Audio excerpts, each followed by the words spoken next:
Саламатсыздарбы оқушылар. Бүгінгі біздің өтетін пәніміз қазақ тілі пәні. Қазақ тілі пәні бүгінгі тақырыбымыз сөйлемнің бірыңғай мүшелері. Енді оқу мақсаты сөйлемнің бірыңғай мүшелерін ажырату және тыныс белгісін қою.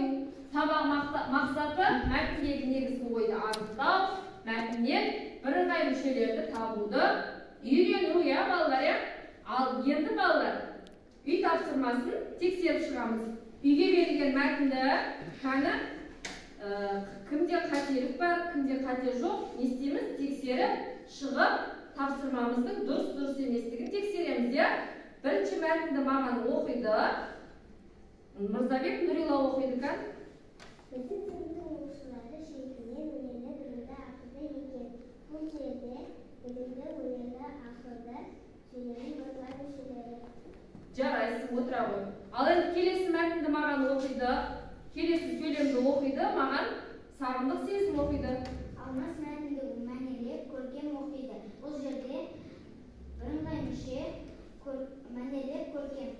Жарайсың, отыра ғой. Ал енді келесі сөйлемді маған оқиды, Айтолқын оқиды. Бақшыда сарбыз, қияр, пияз, картоп, қырыққабат өседі. Бұл жерде бірыңғай мүше қияр, пияз, картоп, қызанақ, қырыққабат. Жарайсың. Ал енді келесі мәтінді маған оқиды, келесі сөйлемді оқиды, маған Айым оқиды. Әр адам табиғатты қорғап, аялап тазалау керек. Бұл жерде бірыңғай сөйлемнің бірыңғай мүшелері қорғап, аялап тазалау керек. Жарайсың, отыра ғой. Ал енді соңғы сөйлемді маған оқиды Бекболат Нұрислам оқиды. Ыбырай Алтынсарин педагог, жазушы, аударушы. Аудармашы, иә? Бұл жерде сөйлемнің бірыңғай мүшелері педагог, жазушы, аудармашы. Жарайсыңдар балалар. Ал енді балалар, сөйлемнің бірыңғай мүшесінің ережесін кім айтатқан? Сөйлемнің бірыңғай мүшелері дегеніміз не екен балалар? Айтамыз кән, Мырзабек Нұрила. Сөйлемдегі байғаны сұраққа жауап беріп, бірдей тоғада тұратын сөйлем мүшелерінің бірыңғай мүшелері. Жарайсың, отыра ғой. Ал енді балалар осы сөйлемнің бірыңғай мүшелерін сөйлемнің ішінен қалай табамыз біз? Сөйлемдегі бірыңғай мүшелері арқылы табамыз. Дұрыс па балалар? Дұрыс, иә? Ал енді балалар маған кім сөйлемнің бірыңғай мүшесіне мысал келтіре алады? Қанағы Марал? Бүгін нан, май, шай, кәмпит әкелді. Бұл жерде нан, май, шай, кәмпит сөйлемнің бірыңғай мүшесі. Жарайсыңдар, отыра қойыңдар. Енді балалар дәптермен жұмыс болады. Тақтадағы бүгінгі күнді жақсылап көшіріп аламыз. Ал енді мен жаңа тапсырма берем. Шығармашылық диктант жазамыз.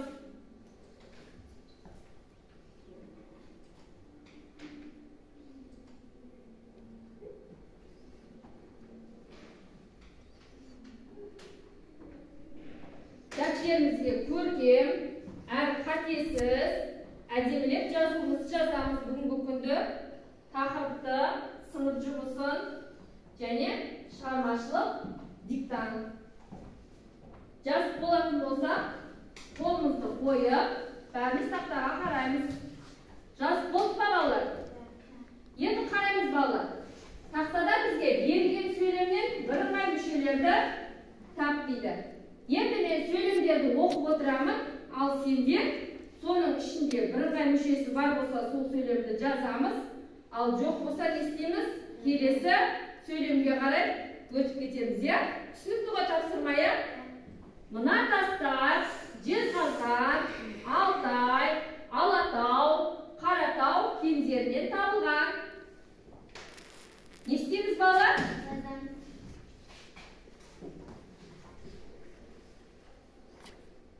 Мына тастар Жезқазған, Алтай, Алатау, Қаратау кендерінен табылған.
muhiyat tindap alamız kelesi sözü. Buğubay körüptü, aşık, jarkın, akköngül jigit. Buğubay körüptü, aşık, jarkın, akköngül jigit.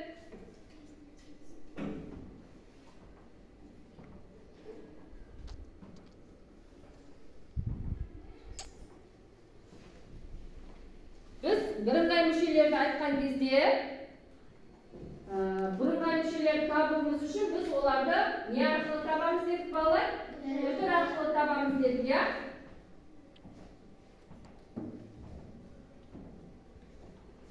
Қазір сендерді тексерген кезде бірыңғай мүшелерді қалай тапқандарыңды, қай жерде өтір қойылғанын, соның бәріне мән береміз. Сол арқылы не істелесіңдер?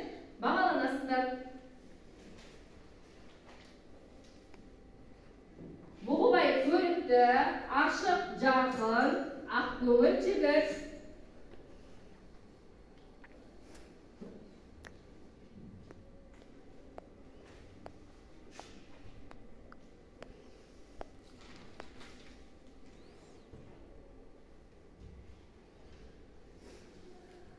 Жазып болсақ балалар, келесі сөйлемді жақсылап тыңдаймыз.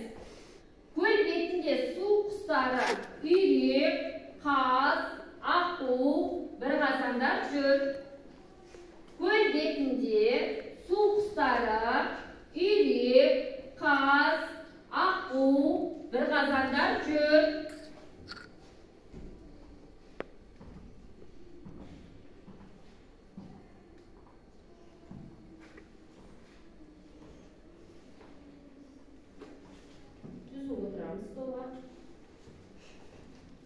Көл бетінде су құстары үйрек, қаз, аққу, бір қазанда жүр.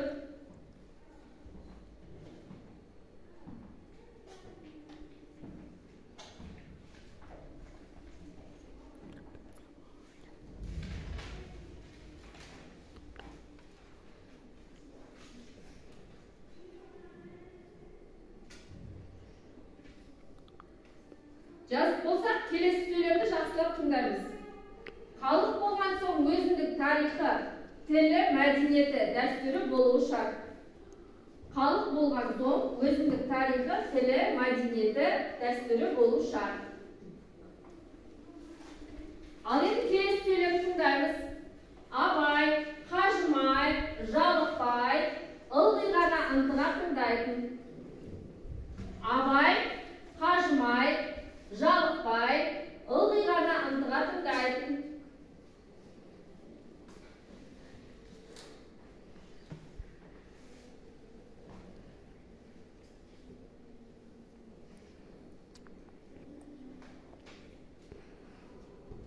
Абай, қажымай, жалықпай, ылғи ғана ынтыға тыңдайтын.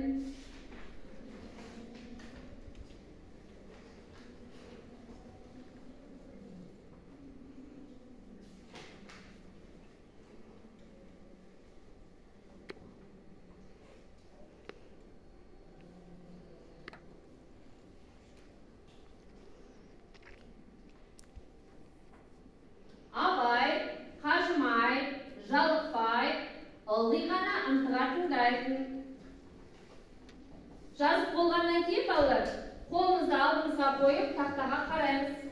Дәптерімізді ашып қоямыз. Қазір қатемен жұмыс жасаймыз.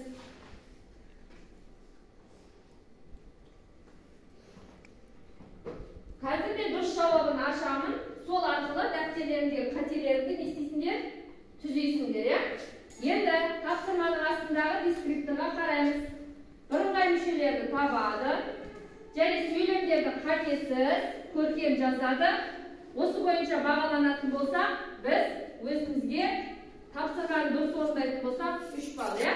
Бұл жерде бірыңғай мүшелерді табамыз 1 балл, сөйлемдерді қатесіз жазу 1 балл, ал енді көркем жазуға тағы 1 балл береміз. Сонда бұл тапсырма бойынша 3 баллмен бағаланамыз.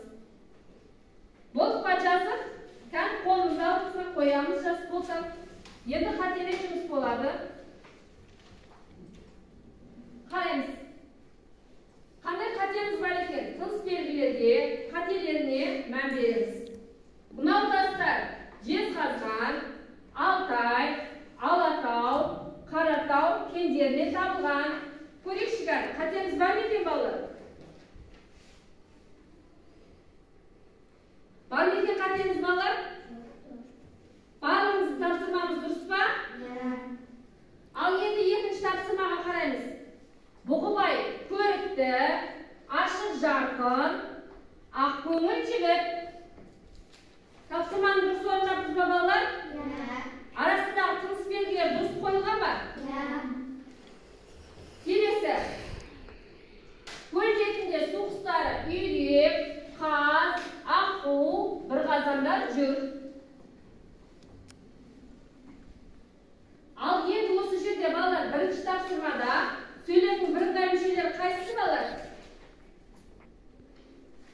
Мынау тастар Жезқазған, Алтай, Алатау, Қаратау кендерінен табылған. Қайда айтамыз? Жезқазған, Алтай, Алатау, Қаратау. Дұрыс, жарайсың. Ал енді келесі тапсырмада ше, бұғыбай көрікті, ашық жарқын, ақкөңіл жігіт. Бұл жерде сөйлем бірыңғай мүшелері қайсысы балалар? Қайда айтамыз? Көрікті, ашық жарқын, ақкөңіл. Жарайсың. Келесі сөйлемде көл бетінде су құстары үйрек, қаз, аққу, бірқазанда жүр. Қайда ислам айтамыз? Үйрек, қаз, аққу, бірқазанда. Ал бесінші сөйлемде балалар сөйлемнің бірыңғай мүшелері бар екен балалар? Жоқ екен, иә? Соңғы сөйлемге жақсылап қараймыз. Абай қажымай, жалықпай, ылғи ғана ынтыға тыңдайтын. Кән? Ерсұлтан? Бұл жерде сөйлемнің бірыңғай мүшелері қажымай, жалықпай. Ал енді тапсырмамыз дұрыс болса, кән әрқайсымыз өзімізге жаңағы айтылған дескриптор бойынша 3 балды қойып шығамыз. Әрбір шынайы бағалаймыз өзімізді. Түсінікті ғой, иә?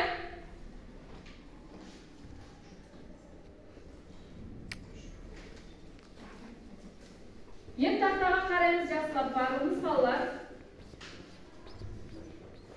Бізде мәтін берілген, иә балалар, иә?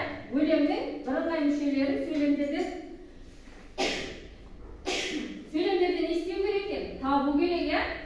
Кәні мен жақсылап оқимын, сендер тыңдаңдар. Ғылым таппай мақтанба, орын таппай баптанба, құмарланып шаттанба, ойнап босқа күлуге. 5 нәрседен ғашық бол, 5 нәрсеге асық бол. Адам болам десеңіз, тілеуім өмірің алдында. Оған қайғы жесеңіз, өсек, өтірік, мақтаншақ, еріншек бекер мал шашпақ, 5 дұшпанын білсеңіз. Талап, еңбек, терең ой, қанағат, рақым ойлап қой. 5 асыл іс көнсеңіз. Жамандық көрсең нәпратла, суытып қойып көңіл қисаңыз. Жақсылық көрсең ғибратла, оны ойға жисаңыз. Ғалым болмай немене, балалықты қисаңыз. Ал енді балалар, бұл өлең кімнің өлеңі білеміз ба? Кім дауысын шығармай тақшы? Абай Құнанбаев. Абай Құнанбаевтың қандай өлеңі? Таппай мақтанба. Жарайсыңдар балалар. Ал енді бұл өлең бізді неге шақырады сонда? Абай Құнанбаев бізді неге шақырып тұр бұл жерде? Өлеңге, оқуға, еңбекқорлыққа шақырып тұр, иә? Дұрыс па балалар? Енді сол мына жерге қарайшы. Еріншек бекер мал шашпақ. Адамның жаман қасиеттерін де не істеп тұр бұл жерде айтылып тұр, иә? Ал енді бұл жерде сөйлемнің бірыңғай мүшесі қайсысы балалар? Кім айтады, кән? Өлеңнің ішінде сөйлемнің бірыңғай мүшелерін табайықшы. Кән айтамыз? Өсек, өтірік, мақтаншақ, талап, еңбек, терең ой, қанағат, рақым ойлап қой. Дұрыс па балалар? Дұрыс па? Дұрыс, иә? Ал енді отырамыз. Жарайсыңдар балалар. Өлеңнің ішінен де біз сөйлемнің бірыңғай мүшелерін табалады екенбіз, иә?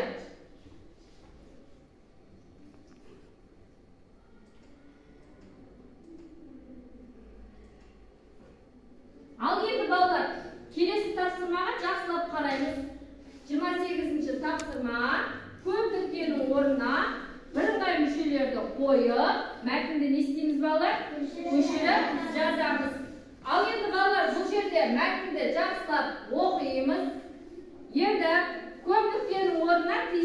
сөздерді қоямыз, ya. Астындағы дискриптивтерге қараймыз. Сөйлемнен бірыңғай мүшелерді не істейміз? Тауып қоямыз.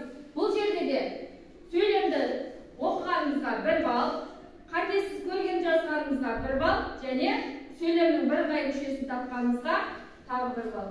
Енді осы сөйлемді осы тапсырманы аяқтап болғаннан кейін қанша балмен бағаланады екенбіз? 3 балмен бағаланады екенбіз. Кәні тапсырманы орындаймыз.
Абай ұлы ақын, ол жастарды неге шақырады?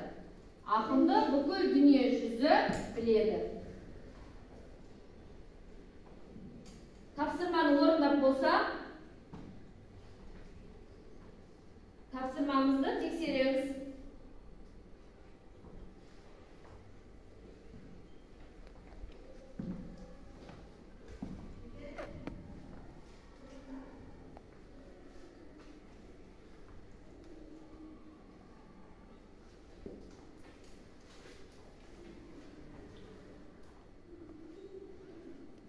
Көмілген орнына жаңағы біз оқыған өлеңнен алып қоюымызға болады, ya.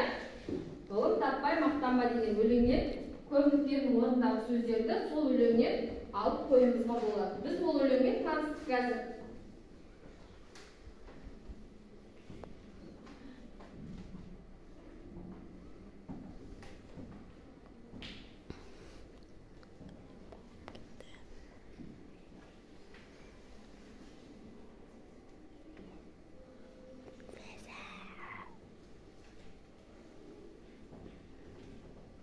Абай Құнанбаев жастарды неге шақырды?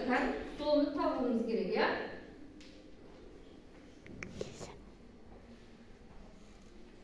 Қандай болуға шақырды жастарды?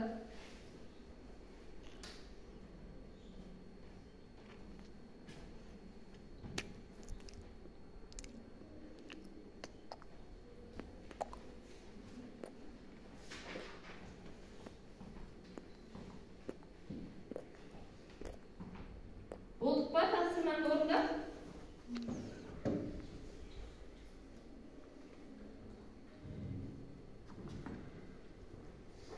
Болсақ, қолымызды алдымызға қойып, тапсырмамыздың дұрыс еместігін не істейміз? Тексереміз.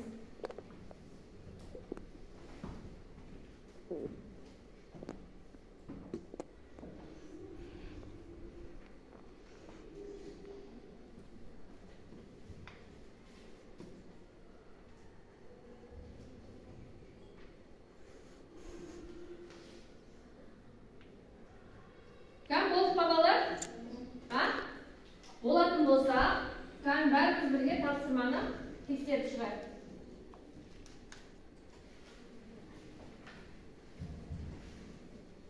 Бірінші сөйлемді оқиды маған. Нұрислам қолымыздан тұрып оқимыз. Абай ұлы ақын, ол жастарды білімге, құштарлыққа шақырады. Ақын бүкіл дүние жүзді біледі. Ол жастарды неге шақырды? Білімге, құштарлыққа шақырды. Жарайсың. Келесі кім оқиды тағы да жазғаны? Оқимыз, Диана. Абай ұлы ақын, 10 жастағы еңбекке, адамгершілікке, білімді болуға шақырды. Ақынды бүкіл дүние жүзі біледі. Жарайсың, да отыра қойыңдар. Тағы кім оқиды? Нұрила оқиды. Абай ұлы ақын 10 жастағы еңбекқор, білімді адамгершілікті болуға шақырды. Ақынды бүкіл дүние жүзі біледі. Енді осы жерде балалар сөйлемнің бірыңғай мүшелері қайсысы еді? Кім табады? Сөйлемнің бірыңғай мүшелері кім табады бұл жерде? Таба аламыз ба? Сөйлемнің бірыңғай мүшелерін таба аламыз ба? Не еді сөйлемнің бірыңғай мүшесі дегеніміз кәні? Сөйлемнің бірыңғай мүшесі. Айтайықшы кәні, шығарамыз даусымызды. Сөйлемдегі бір ғана сұраққа жауап беріп, бірдей тұлғада тұратын сөйлем мүшесін бірыңғай мүше дейміз. Я, енді біздің жаттығуымызға қараймыз. Bir ғана сұраққа жауап берген қандай сөйлем мүшелері екен, кән? Кім тапты? Кән айтамыз. Еңбекке, адамгершілікке, білімге. Дұрыс па балалар? Жарайсыңдар. Ал енді осы тапсырма арқылы әрқайсымыз өзіміздің тиісті балымызды өзімізге қоямыз.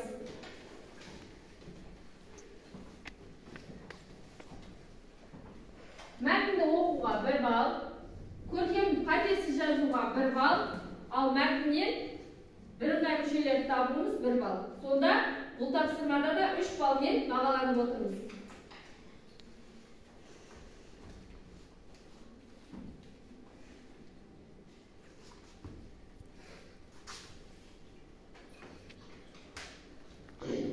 Ал балалар енді келесі жаттығуға қараймыз. 29-шы тапсырма жұмбақты оқып, шешуін тап. Және сонымен қатар бірыңғай мүшені де не істеуіміз керек? Табуымыз керек. Кәні оқыңызшы тапсырманы жұмбақты.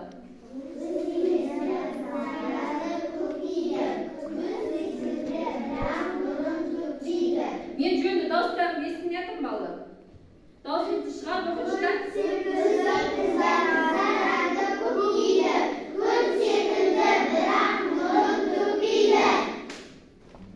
Жарайсыңдар. Ал енді бұл жұмбақтың шешуі қандай балалар? Кім айтады? Ерсұлтан айтады. Жарайсың балалар, жарайсыңдар. Күнбағыс, я? Күнбағыс қандай болады? Гүл секілді, қызарады және көктейді. Күнбағыс күнге ұқсай ма? Ұқсайды, я? Отыра қойыңдар. Ал енді бұл жерде бізге тағы бір тапсырма бар. Сөйлемнің бірыңғай мүшесін анықтауымыз керек. Кәні кім анықтайды сөйлемнің бірыңғай мүшесін? Сабаққа қатыспай отырған қандай оқушылар бар бізге? Кәні анықтайықшы. Кәні алтынай айтайықшы сөйлем бірыңғай. Қызарады, көктейді дейді. Дұрыс па балалар? Дұрыс, я? Қызарады, көктейді бұл жерде сөйлемнің бірыңғай мүшесі. Кәні тапсырманы жақсылап көшіріп жазып аламыз. Гүл секілді, қызарады, көктейді. Күн секілді, бірақ нұрын төкпейді.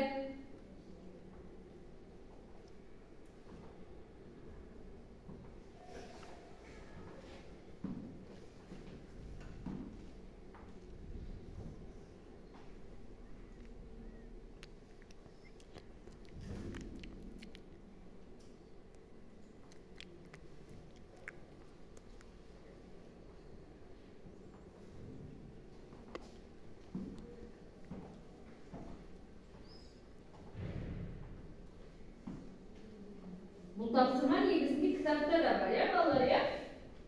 Кітаптан қарап жаза беруімізге болады. Алдымызда кітап бар.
Kani. Tor көзге жасырынған өлең шумағын тауып, не істейсіңдер балалар? Жазасыңдар. Және өлеңде шеңберге алған та әрпінен бастап не істейсіңдер? Оқып көресіңдер. Та әрпін өзі ерекшелендіріп қойған, я? Түсінікті ғой, тапсырма. Күнделігімізді ашамыз, үй тапсырмасын жазамыз.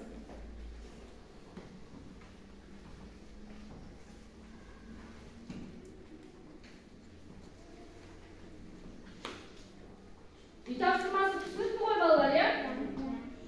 Ал енді балалар, бүгінгі сабақ бойынша кері байланыс айтайықшы. Барлық оқушылар не істейміз? Шеңберге тұрамыз. Кәдімгі шеңберге тұрамыз. Шығамыз, ортаға шеңберге тұрайық, я?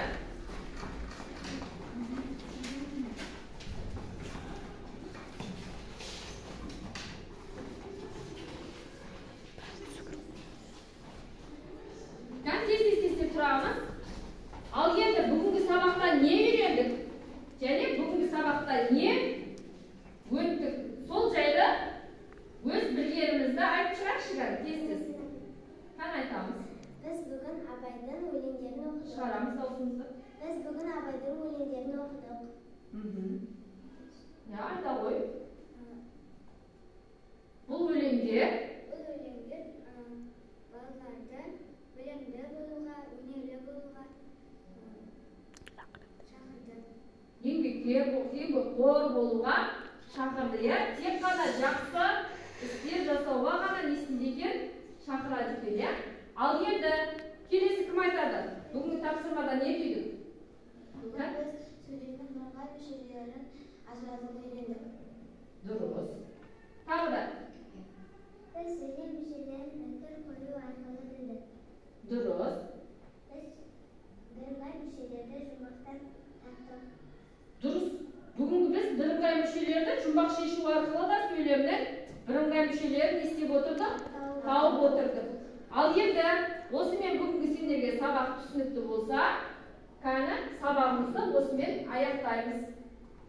Кәні орнымызға отыра қоямыз, болды аяқтаймыз сабағымыз. Қазақ тілі сабағымыз бүгінгі аяқталды.